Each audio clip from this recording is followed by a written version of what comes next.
আমরা অর্ডার মাফিক খুন করি, তারপর বেল রেজ করি। আর এখন টলিউড ছবি হেমলক সোসাইটি মুক্তি পাওয়ার কেটে গেছে ১৩ বছর।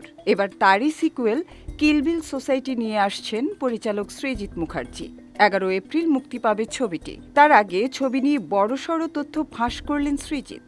জানা গেছে, সৃজিতকে এই ছবির জন্য নাকি প্রেরণা জুগিয়েছেন হলিউডের সুপারস্টার অ্যাঞ্জেলিনা জোলি।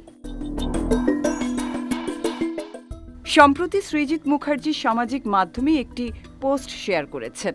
সেখান থেকেই জানা গেল, পরিবেশ ও পরিস্থিতির চাপে হলিউড ডিভা অ্যাঞ্জেলিনা জোলি নাকি একবার নিজের পরিবারের এক সদস্যকে গুপ্ত হত্যা করার কথা ভেবেছিলেন। সেই মতে এক সুপারি কিলারকে ভাড়াও করেছিলেন।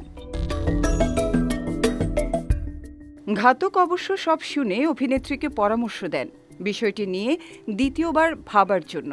তাকে ২ মাস সময়ও দেন। এই ঘটনার খবরটি নিজের সামাজিক মাধ্যমে প্রকাশ করে সৃজিত লিখেছেন, যারা আমার ছবি কিল বিল সোসাইটির গল্পে ষড়যন্ত্রের আভাস পাচ্ছেন তাদের অবগত করতে জানাই, অ্যাঞ্জেলিনা জোলির এই ঘটনাটি হল আমার ছবির গল্পের অনুপ্রেরণা।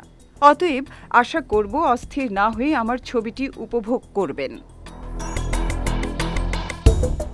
কিল বিল সোসাইটির হাত ধরে মৃত্যুঞ্জয় কর রূপে নয়া অবতারে পর্দায় হাজির হবেন ছবির নায়ক পরমব্রত চ্যাটার্জি।